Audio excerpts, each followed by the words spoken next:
Good evening साथियों। तो साथियों, इस क्लास में हम देख रहे थे, कहने का मतलब है कि आज इस क्लास में देखेंगे अध्याय 7 आधुनिक भारतीय कला पाठगत महत्वपूर्ण नोट्स, यानी कि भूगोल में सबसे पहले नोट्स देखते हैं और उसमें कोई परिचय हो सकता है, सार देखते हैं बात पढ़ने की शुरू करते हैं। और शुरू करते हैं ऐसे छोटे से रिक्वेस्ट साथियों है कि आप एग्जाम चैनल को सब्सक्राइब करें ताकि सभी क्लासें आप तक पहुंच जाए।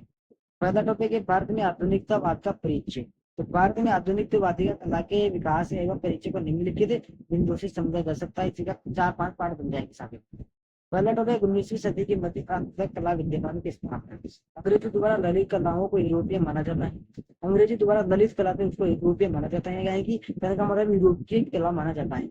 उन्होंने महसूस किया कि भारतीय में दलित कलाओं की रचना करने और उनकी सराहना करने के लिए प्रशिक्षण की कमी है। 19वीं सदी के मध्य और अंत तक प्रमुख शहरों में कला विद्यालय स्थापित किए गए। 19वीं सदी में किए गए, जैसे लाहौर, कलकत्ता, बॉम्बे, इनके विद्यालयों को प्रारंभिक भारतीय शिल्प और शिक्षण तक प्राकृतिकवाद को बढ़ावा बढ़ा देने की आपत्ति की। जो विक्टोरियन क्या नाम था, विक्टोरियन उच्च को दर्शाता है, यहाँ तक कि भारतीय शिल्प जिन्हें समर्थन प्राप्त हुआ यूरोपीय रुचि और बाजार में इनकी मांग पर आधारित है। साथियों, दूसरा टॉपिक देखेंगे राष्ट्रवादी कला का उदय किस प्रकार से हुआ। राष्ट्रवादी कला का उदय होना औपनिवेशिक प्रभाव कराई गई। रविंद्रनाथ टैगोर तथा इवी एबेल द्वारा संरक्षित बंगाल स्कूल ऑफ आर्ट का एक प्रमुख उदाहरण है। इसका राष्ट्रवादी कला का उदाहरण है उदय।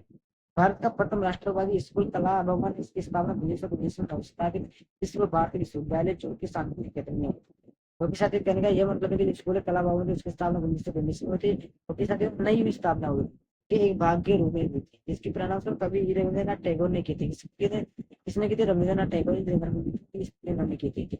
बंगाल शैली यद्यपि यानी कि आज भी इस तेलंगाना को लेकर चला है, लेकिन इसमें भारतीय के छात्र कला रचना ने अपना स्वयं का मार्ग भी अपनाया। यह वह समय था जब प्रथम विश्व युद्ध के दौरान पूरी दुनिया में तीव्र राजनीतिक स्थिति बनने से उद्देश्य का जाना ऐसा था। जब क्या हो रहा था? प्रथम विश्व युद्ध शुरू हो चुका था।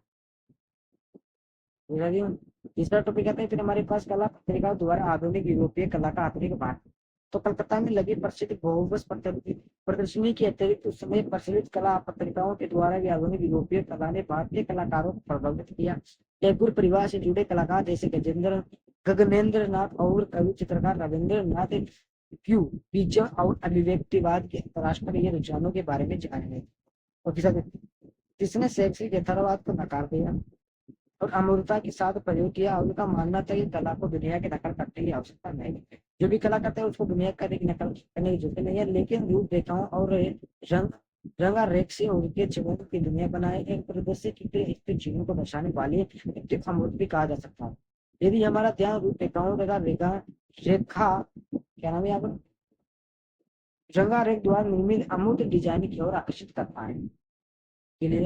रविंद्रनाथ टैगोर की आधुनिक कला बीजीएम उसके बारे में पढ़ेंगे। रविंद्रनाथ टैगोर ने अपनी एक अनूठी शैली बनाने के लिए बीजीएम की भाषा का प्रयोग किया है। बीजीएम एक भाषा है साथ क्लियर। रस्सी में ये होल आउट रंगों की उनकी पेंटिंग कृतियां उर्दवा क्षेत्रित और वितरण रेखाओं द्वारा बनाई गई थी, जो कि प्रसिद्ध कलाकारों पापड़ो पिकासो की शैलियों से काफी भिन्न थी, जिन्हें ज्यामितिक का उपयोग इस शैली का अस्वीकार किया गया है। ज्यादा इम्पोर्टेंट नहीं, लेकिन टिप थोड़ी बहुत इम्पोर्टेंट है। पूछ रहे सकते हैं, उनका नाम है उनका नाम लिख सकते हो इतना पूछ रहे। रविन्द्रनाथ टैगोर की आधुनिक भारतीय कला किस प्रकार की? रविन्द्रनाथ टैगोर अपने जीवन में दृश्य कला की और काफी देर से जुड़े। कविताएं लिखते समय वो अक्सर गूगल से प्रतिमान बनाते थे तथा उन्होंने काटे हुए शब्द लिखते लेख शैली विकसित की। इनमें कुछ मानवीय चर और प्रदर्शियों में बदल गए जो उनकी कविताओं में मनोरम रूप से दिखाई दी। उनके रंग भरने की पलेट में सीमित रंग जैसे काला, पीला, गहरा, लाल और गोरा ही दिखाई देते। हालांकि रविंद्रनाथ ने एक छोटी सी प्रतिष्ठित दुनिया का निर्माण किया, जो कि बंगाल शैली के अधिक सुंदर और नाजुक शैली से भिन्न थी।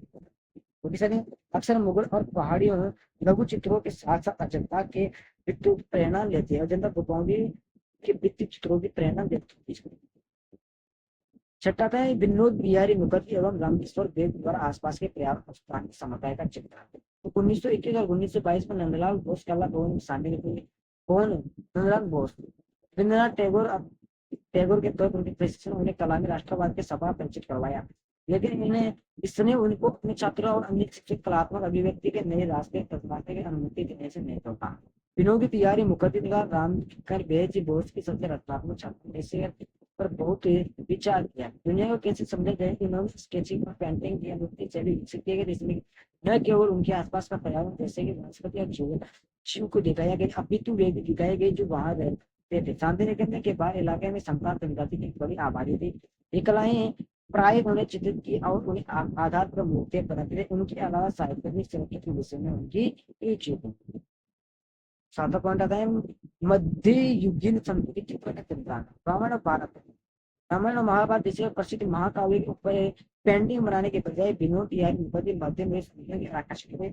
शांति निकेतन में हिंदी भवन की दीवारों पर उन्होंने मध्यकालीन संख्या नामक एक चित्र बनाया, जिसमें वह तुलसीदास, कबीर और अन्य के जीवन के मध्यकालीन माध्यम से मध्यकालीन भारत के इतिहास पर दर्शाता है। उनकी मानवीय शिक्षाओं पर ध्यान केंद्रित करता है। फिर वो आठवां आता है कि राम किंकर भेद द्वारा प्रकृति संतान जनजाति एवं मजदूर वर्ग की कलाकृति बड़े था, इसको भी खत्म कर लेते हैं।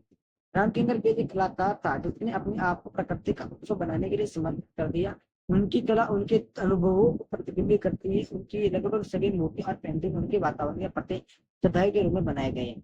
उदाहरण के लिए उनका संताल परिवार कलाकृति कला भवन पश्चिम एक मूर्ति के रूप में बनाया गया।